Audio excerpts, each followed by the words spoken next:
Hello guys, welcome to trend talk. अगर आप इस चैनल पर नए हो तो चैनल को सब्सक्राइब करो, वीडियो को लाइक करो। आपको इस चैनल पे स्टॉक मार्केट से रिलेटेड इन्फॉर्मेटिव नॉलेज वगैरह मिलती रहेगी। तो आज ये वीडियो है, ये वीडियो स्टॉप लॉस के ऊपर है कि स्टॉप लॉस क्या होता है, क्यों होता है और स्टॉप लॉस का पर्पस क्या है और स्टॉप लॉस को आपको कैसे यूज़ करना है ताकि आपकी ट्रेडिंग जर्नी जो है प्रॉफिटेबल हो सके और अपने स्टॉप लॉस का बढ़िया से यूज़ कर सको। ठीक है, तो सबसे पहले समझते हैं स्टॉप लॉस क्या है। स्टॉप लॉस होता है एक ऐसा टूल ट्रेडर की लाइफ में जो उसे गैमलर से ट्रेडर की तरफ बनाता है। अब स्टॉप लॉस क्या होता है, प्री डिफाइंड होता है। Stop loss kind of safety belt होता है ट्रेडर की लाइफ में।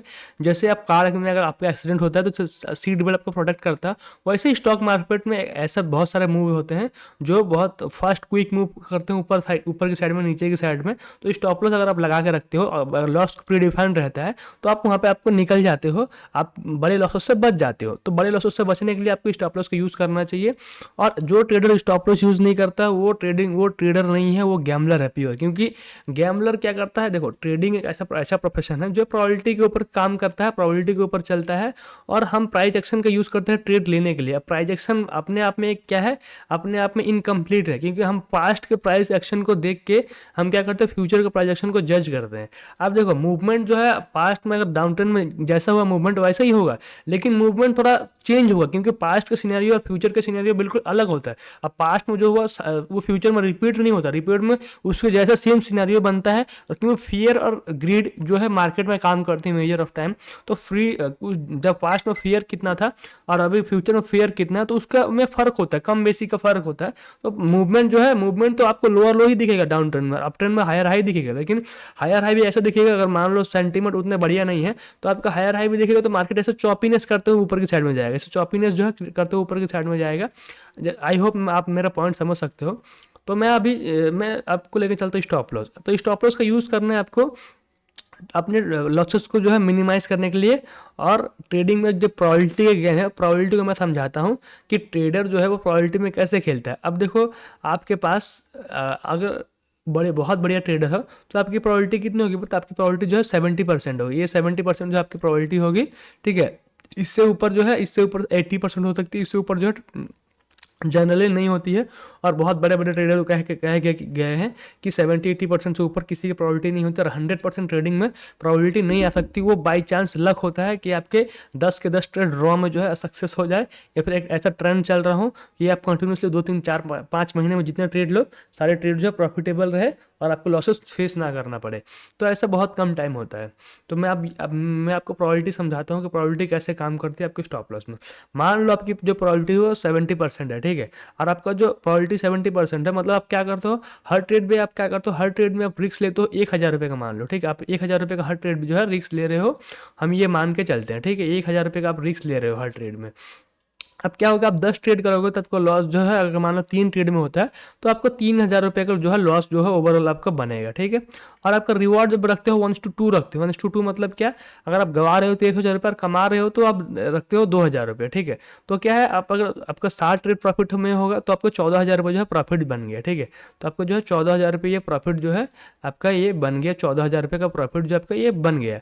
आप 14,000 में 3,000 माइनस करोगे तो क्या है, अब 11,000 रुपये नेट प्रॉफिट में जो है आप खड़े हो जाओगे। यहाँ पे अगर 14, तो 11,000 रुपये आप नेट प्रॉफिट में जो है खड़े हो जाओगे। तो इसे ही कहते हैं ट्रेडिंग। ट्रेडिंग को मैंने आपको सिंपलाइज करके ये बता दिया कि ट्रेडिंग क्या होता है, ठीक है। अब आता है गैमलर। गैमलर जो स्टॉप लॉस यूज़ नहीं करता, उसका फर्क मैं आपको दिखाता हूँ। मान लो हर ट्रेडर की जो प्रोबेबिलिटी है वो, मान लो जो गैम्बलिंग भी करता है उसकी 50% है, ठीक है। 50% उसकी प्रोबेबिलिटी है। अब 50, वो 5,000 क्या करता है, वो जब कमाता है तो क्या करता है, 2,000 करके हर ट्रेड में कमा रहा है, तो मान लो क्या करता है, 10,000 रुपये उसने कमा लिए, ठीक है। अब 10,000 रुपये उसने कमा लिए, उसके 5 ट्रेड बैक टू बैक हो गए, ठीक है। अब गैम्बलर क्या करता है, अपने पोजीशन साइजिंग को बढ़ा देगा, क्योंकि गैम्बलर ऐसे रिएक्ट करता है, वो डिसिप्लिन में नहीं रहता है और अपने पोजीशन साइजिंग को बढ़ा देगा और स्टॉप लॉस वो डालेगा नहीं। अब जब उसको लॉस होगा तो उसको लॉस काटने का उसको मन नहीं करेगा और अपने लॉस को बड़ा करके काटेगा, ठीक है। वो 1,000 का लॉस लेने का जगह वो 3,000 का लॉस लेगा। तो उसका अगर 5 ट्रेड में 3,000 रुपये का अगर 5 ट्रेड में भी लॉस होता है तो क्या हो जाएगा, 15,000 का उसका लॉस में हो जाएगा। वो लॉस में क्या है, 15,000 का होगा, नेट लॉस 15,000 का उसका खड़ा होगा। तो आप उसको प्रॉफिट में अगर लॉस को माइनस करोगे, ठीक है, तो आपको क्लियरली यहाँ पे देखने को मिलेगा कि वो बेचारा जो है, जो गैमलर है, वो नेट लॉस में है वो नेट लॉस जो है, नेट लॉस उसका 4000 का जो है नेट लॉस है। तो स्टॉप लॉस आपका यही काम करता है कि आप कहाँ ट्रेड कर रहे हो, ठीक है, आप कहाँ ट्रेड कर रहे हो, ये फ़र्क पड़ता है कि आप ट्रेड कहाँ कर रहे हो और आप स्टॉप लॉस डाल रहे हो कि नहीं डाल रहे हो। और स्टॉप लॉस देखो मैं आपको एज ए प्राइस एक्शन के अकॉर्डिंग बता रहा हूँ कि प्राइस जो है, प्राइस एक्शन अपने आप में एक लैगिंग ये है, टूल है जिसे हम यूज़ करते हैं। क्यों? अब मैं आपको ये बता रहा हूँ। देखो प्राइस एक्शन में मैनिपुलेशन होता है। अब मैनिपुलेशन को रिटेल ट्रेडर जो है वो नहीं समझ सकता। क्यों नहीं समझ सकता? मैं आपको एग्जांपल के साइड में एग्जाम्पल के तौर में देता हूँ, ठीक है। अब एग्जाम्पल के तौर में देखो कि स्टॉक मार्केट में क्या होता है, 3 टाइप का रेंज होता है। मैंने आपको जैसे बताया कि 3 टाइप का जो ट्रेंड होता है, सॉरी 3 टाइप का ट्रेंड में ऐसा प्राइस जो हायर हाई लगाते हुए ऊपर की साइड में जाएगा। एक होता है हायर हाई, एक होता है जो है साइडवेज, जिसमें प्राइस जैसा ऊपर नीचे बार बार मूव करता है, इसे हम साइडवेज कहते हैं, ठीक है। उसके बाद एक होता है डाउन ट्रेंड, जैसे प्राइस जो है ऐसे जैसे जहाँ पे प्राइस क्या करता है, लोअर लो लगाते हुए ऐसे साइड में नीचे की साइड में आता है, तो लोअर लो। अब मैं आपको सिंपली बताऊंगा कि हायर हाई जब मार्केट चल रहा होगा ना, अब जब हायर हाई चल रहा होगा तो अब क्या करोगे, जो रिटेल ट्रेडर क्या करता है कि वो ऐसे ट्रेंड लाइन ड्रॉ करता है और वेट करता है कि जब जब ट्रेंड लाइन के पास है मार्केट यहाँ से घूमे तो मैं बाय करूंगा, और टूटेगा तो मैं सेल करूंगा। तो यहाँ तो घूमता तो बाय करता है, ऊपर जाता है, बाय करता है, ऊपर जाता है। लेकिन क्या होता है, ये ट्रेंड लाइन को जब एक्सटेंड करेगा तो क्या होता है, बहुत बारी क्या होगा, मैं आपको दिखा रहा हूँ यहाँ से, प्राइस तो ऊपर जाएगा, ठीक है, प्राइस ऊपर गया, लेकिन नीचे आया, नीचे आने के बाद ट्रेंड लाइन का ब्रेक डाउन हो जाएगा, ठीक है। ब्रेक डाउन हो जाएगा तो आप यहाँ पर अगर सेल भी करोगे तो क्या हो जाएगा, प्राइस फिर ऊपर घुस जाएगा। ऊपर घुसने के बाद फिर अगर आप यहाँ पे बाय करोगे तो यहाँ पे क्या हो जाएगा, नीचे फिर नीचे आएगा, फिर लो टूट जाएगा। तो आपके अपने यहाँ पे लो, अगर यहाँ पे बाय करोगे तो यहाँ पे एसएल डालोगे तो आपका एसएल हिट हो जाएगा क्योंकि लो टूट गया। फिर यहाँ से रिवर्स करके प्राइस ऊपर के साइड में घूम जाएगा। तो इसे ही हम कहते हैं मैनिपुलेशन। और हमें चार्ट में क्या है, यही देखने को मिलता है, क्योंकि अप ट्रेंड भी चलता है तो आपको जो है मैनिपुलेशन आपको देखने को मिलेगा। अब क्यों मिलेगा, क्योंकि रिटेल ट्रेडर का जो माइंड होता है ना, वो एसएल लगाता है बहुत छोटा, और एसएल बहुत छोटा लगाता है, और वो ट्रेंड के साथ भी अगर ट्रेड करे तो वो क्या करता है, छोटे टाइम फ्रेम में काम करता है। अब छोटे टाइम फ्रेम मतलब क्या, अब मैं आपको चार्ट पर सिंपली दिखाऊंगा कि छोटे टाइम फ्रेम में आपको क्यों काम नहीं करना चाहिए और बड़े टाइम फ्रेम को क्यों देखना चाहिए। अब देखो यहाँ पे मैं वीकली में दिखा रहा हूँ आपको, ठीक है। वीकली में देखो क्या देखने को मिल रहा है आपको, निफ्टी जो है, अरे लॉकडाउन के बाद से, कोविड के क्रैश के बाद से आपको जो है अप ट्रेंड क्लियरली देखने को मिला। अब उसी जगह मैं आपको यही जो चार्ट देख रहे हो यहाँ से यहाँ तक, उसी को मैं आपको मार्क करके यहाँ से यहाँ पे आपको देखो पुल बैक जो है कोई देखने को नहीं मिला। वीकली टाइम फ्रेम में ईएमए के पास 200 ईएमए के पास कोई जो है प्राइस एक बार भी नीचे नहीं आया।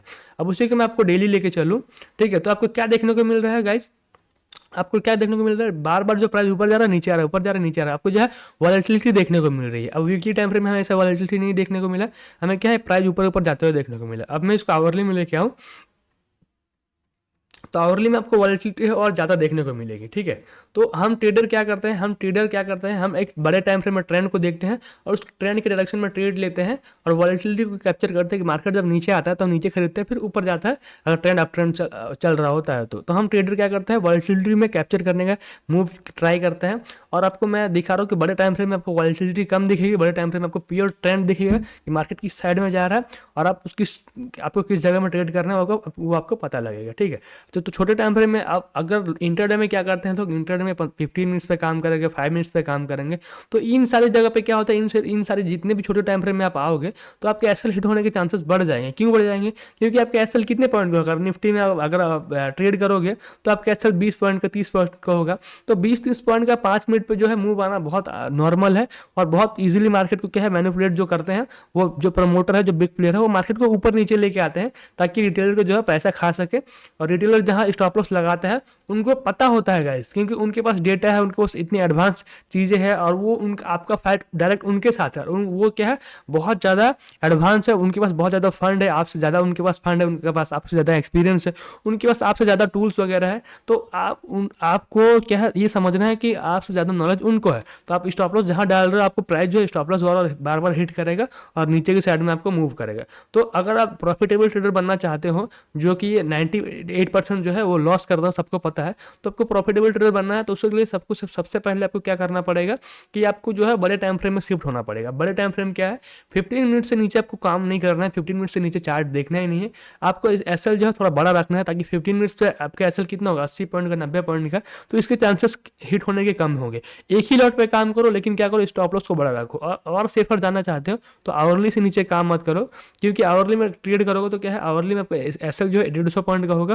दैट मीन्स क्या है, उसके मूव होने के, उसके जो हिट होने के चांसेस है और कम हो गया, प्रोबेबिलिटी जो है और कम होगी अगर ट्रेंड के डायरेक्शन में है। आपको प्राइजेक्शन आता है, आपको हायर हाई आता है, लोअर लो आता है, आपको साइडवेज मार्केट का रेंज पता करना आता है, आपको ट्रेंड पता करना आता है, आप मार्केट के स्ट्रक्चर को समझ सकते हो। तो उन सारी चीज़ों को यूज़ करके क्या करो, आप आवरली टाइम फ्रेम में काम करो, आपकी प्रॉफिटेबिलिटी जो है बढ़ जाएगी और आपके लॉसेस कम होंगे और जो आप प्रॉफिटेबल ट्रेडर बन सकते हो। ठीक है।